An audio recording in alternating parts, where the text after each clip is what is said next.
Player cities are a central part of the Star Wars Galaxies experience. Even if you've never found yourself declaring residence inside a player-constructed metropolis, you probably have visited a player city at least once, either to purchase something from a player vendor or use a shuttleport as a shortcut to your destination. Aiming to further elevate the presence of player cities in the galaxy, SWG Legends has released a major change to the system simply titled City Update 2.0. The new version number is certainly warranted, as Legends has not only greatly expanded the cosmetic offerings for cities, but revised core features of the player-run hubs. Let's take a look at what's new, what's different, and what else you can expect from this update. First, the city specialization system has been retired.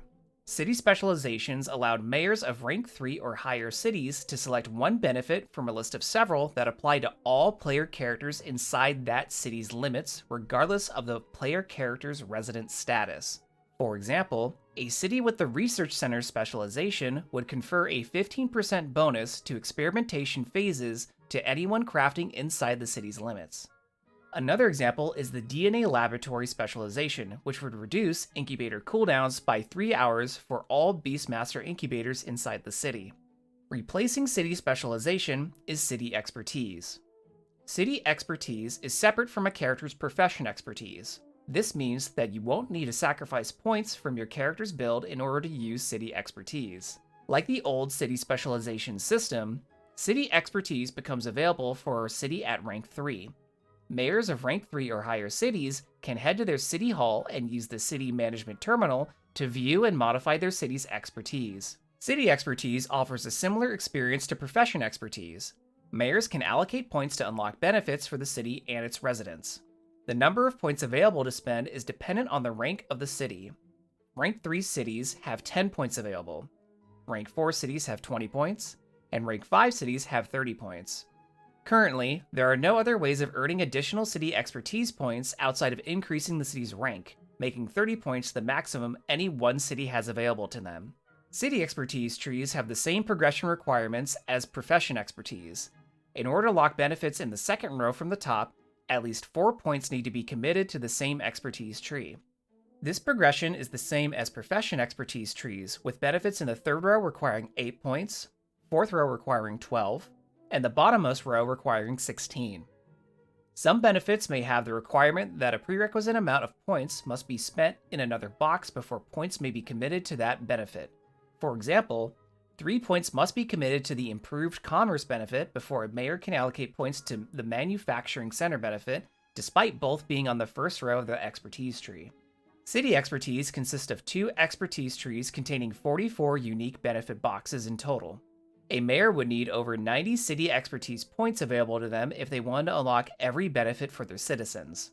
This means a rank 5 city with 30 points can gain at most 1/3 of the total benefits of the city expertise system at one time. City expertise can be reset by the mayor at the cost of credits, allowing them to reallocate previously committed points. Each reset will escalate the credit cost of the next expertise reset, meaning that it will get more expensive to reset a city's expertise with each subsequent reset. Similar to the Profession Counselor, this cost will decay by 1 level at the start of each real-life month. Credits are deducted from the city's treasury to pay a reset fee. If a city deranks, then its city expertise is reset for free. If a city deranks from rank 3 to rank 2, then the city will lose access to city expertise and any benefits the city or its citizens were receiving from the system. This is different from the old city specialization system, where a rank 2 or 1 city could retain the benefits of the specialization they chose at rank 3, with the only restriction being that they couldn't change the specialization. Citizens of a player city will receive in-game mail anytime a mayor changes their city's expertise. The current expertise of the city will be listed in full with the name of the benefit followed by the number of points committed to the benefits box. Citizens can also use the city management terminal in City Hall to view their city's current expertise at any time. Alternatively, a player can open their character window and navigate to the Skill Mods tab to see their citizen benefits under the City Citizen Expertise and City Civic Expertise categories. If a player character is receiving benefits from a city, changes their profession, or resets their profession expertise, they'll receive a system message that says, "City expertise has been changed." This means that any benefits you're receiving as a citizen of your player city have been correctly reapplied to your character as evidenced in your character window. It does not mean your mayor has altered the city's expertise. City expertise consists of two expertise trees: civic improvements and resident benefits. Benefits granted by the civic improvements tree only function within the player's city's limits. The one exception to this is the City Waypoint benefit, which allows citizens to instantly travel to City Hall from anywhere in the galaxy using the command /CityW and clicking the Travel to City Hall button. If your city has this benefit, but you get the message that there are no waypoints in the registry when using this command, it means the city's mayor needs to add a waypoint to the registry. They can do this by opening their datapad, navigating to the Waypoint tab, right-clicking a waypoint, and selecting Make City Waypoint. For my city, I did this to the waypoint associated with City Hall. Returning benefits in the Civic Improvements tree include Manufacturing Center and Research Center for assembly and experimentation bonuses during crafting. DNA Laboratory also makes a return, featuring the 3-hour cooldown reduction on incubators. Examples of new benefits in this tree include extra comp nor missions per day from terminals, increased resource output from ranches, and placeable faction recruiters, chassis dealers, and bazaar terminals. Player City Bazaar terminals are called Portable Bazaar Terminals, and its screens are a magenta color. Portable Bazaar terminals can be used to browse vendor locations across the galaxy and create waypoints to them, as you'd expect. Where these terminals differ from bazaar terminals found inside non-player cities is in the Auction tab. Portable Bazaar terminals allow players to browse active auctions, but they're unable to purchase, bid on, or start new auctions from the portable terminal.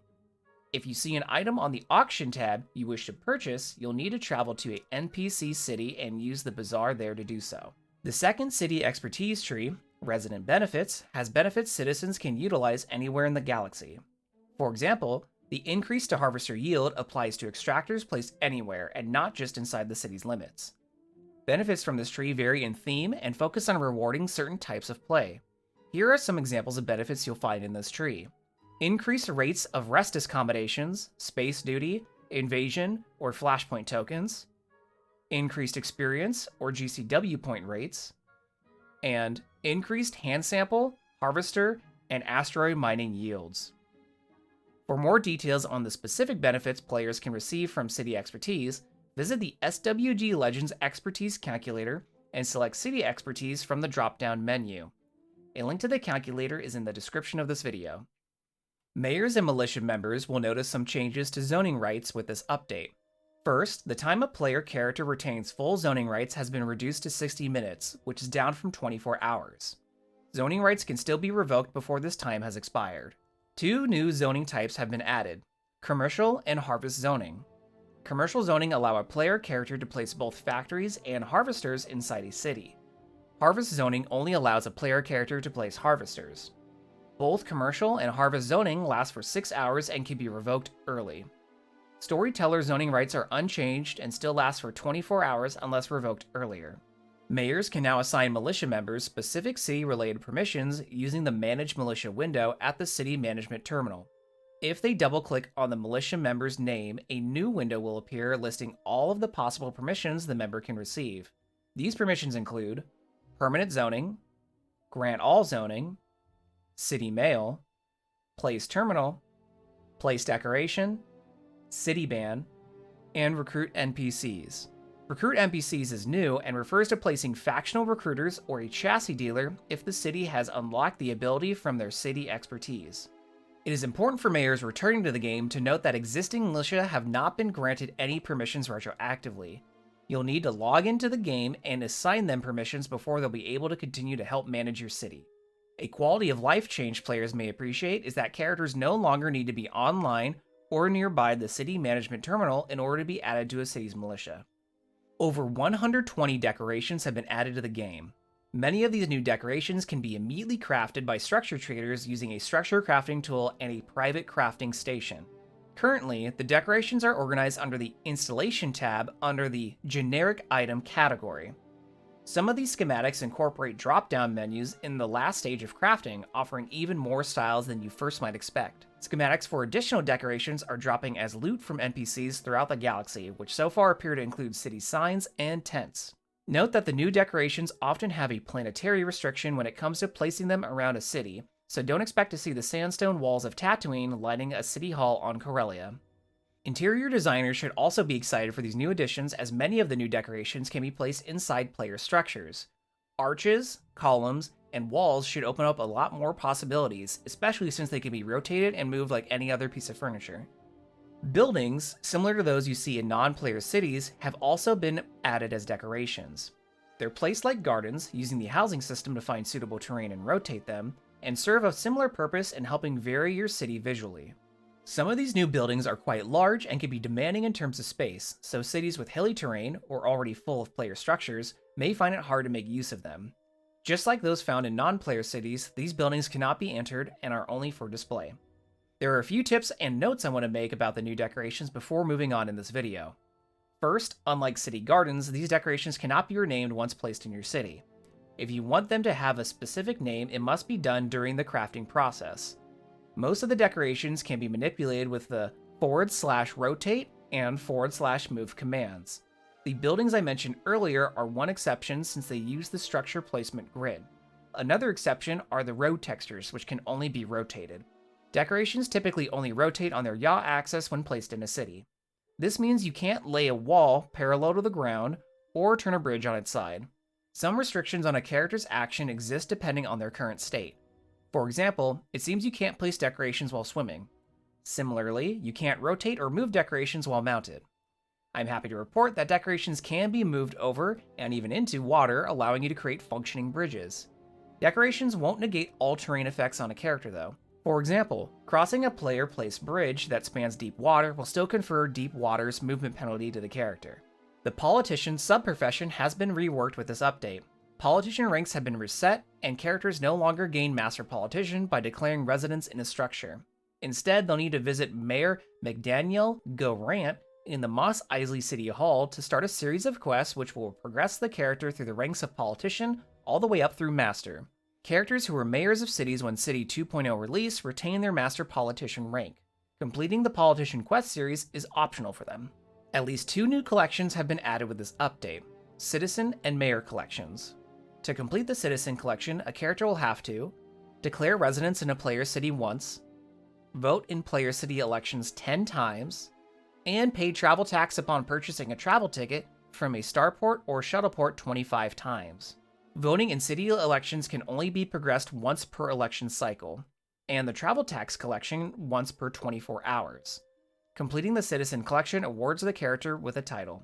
The Mayor collection requires the character to run for mayor in player city elections 10 times, win a mayoral election 10 times, and grant zoning rights 25 times. Running for mayor can only be progressed once per election cycle, and the zoning rights grant once per 24 hours. Completing the Mayor collection awards the character with a badge and title. Other changes were introduced with this update, and I want to briefly highlight 2 of them before covering some known issues. First, some city ranks have received increases to the radius of their city limits. Specifically, rank 4 cities have received a 25-meter increase, and rank 5 a 50-meter increase. Second, another vertical toolbar has been added to the game and can be enabled in the options menu. By the time you watch this video, many, if not all, of the issues I'm about to cover may have been addressed via additional updates from the Legends staff. The reason I'm covering them here is that some of the problems players may encounter after this update can significantly impact their Legends experience, such as crashes upon logging into a character. If this section helps at least one person resolve or navigate a problem, then I'll consider this section a worthy addition to the video. The other reason for this section's inclusion is that some of the issues I cover may just be new quirks in the game that we'll have to live with. While quirks are not significant problems by any means, communicating how to get around them now may help prevent some player confusion in the future. When I say quirk, think of an issue that has a simple user solution, like when players load into the volcano crater instance on Mustafar but can't see each other. Logging out to the character selection screen and logging back in immediately fixes this issue. Starting with crashes, some users may receive an invalid UI error when attempting to log into any character. This error seems to be mostly caused by graphical mods that affect the user interface, like the No Squint UI mod. Legend staff suggests deleting the following files from your Star Wars Galaxies directory to resolve this error. Failing that, you'll need to uninstall any mods you have installed to your game. If that doesn't work, you can try verifying the game files using the launcher. Ultimately, you may need to uninstall the game, ensure there are no mod folders in your selected directory, and reinstall the game. As a reminder, the Legends launcher has a feature for scaling the in-game user interface elements up or down in size. It can be found by clicking Settings, Game Settings, and then the Graphics tab in the new window that appears. I recommend giving this feature a try if you haven't already. Some locations in the galaxy are causing players to crash when getting near them. This also applies to players attempting to log into characters in these areas. Graphical mods are, again, a potential source of this error, so you'll want to follow the previous advice of uninstalling mods and potentially creating a new game installation. If troubleshooting fails, you can submit a ticket on the Legends website with the character's name and ask they be moved to another location in-game. These location-based crashes are frequently occurring in locations associated with the Secrets of the Sirens theme park. Even after the February 16th hotfix, players are still reporting issues in these spots. Legends staff recommends avoiding these areas until a fix is released. Mayors utilizing the city beautification benefit in the city expertise should note that resetting a city's expertise currently destroys any place decorations that are in excess of the city's normal decoration limit. Mayors do receive a system message warning them of this before confirming a city expertise reset. In the February 16th hotfix update, the Legends staff stated they plan to implement a change that will have decorations in excess of a city's limit packed up instead of being deleted in a future update. Road decorations don't always display their intended texture correctly when placed next to structures. Rotating the roads slightly, or overlapping them with another road, may fix the problem. Traveling away from the area, like shuttling to another city and back, also tends to resolve many issues with decorations improperly displaying for the player. I recommend giving that a try anytime you feel a decoration isn't looking or behaving correctly. If you're placing decorations close to one another, they may start stacking on top of each other. This could lead to an item being placed so high in the sky that you can't move or pick up the decoration. Submitting a ticket to the Legends website with a waypoint to the approximate area of the floating decorations, asking for them to be picked up or moved to the ground, is your best option outside of building a massive staircase to reach them. The city waypoint feature I mentioned earlier can currently be used during combat. This will likely be changed in a future update. If you encounter any other issues on Legends, please submit a ticket via the Legends website. A link to the support section of the website can be found in this video's description. City Update 2.0 is a big change to a core aspect of Star Wars Galaxies that certainly earns the 2.0 in the title. I love seeing all of the creative ways players are using the new decorations to customize their cities. It makes visiting player-built locations all the more memorable for me. How about you? Let me know what's your favorite part about this update in the comments. If you found this video helpful and would like to continue seeing content like it, make sure to like this video and subscribe to my channel, Out of This World Burrito. If you want to chat with me live, make sure to follow me over on Twitch, where I currently stream Star Wars Galaxies every week.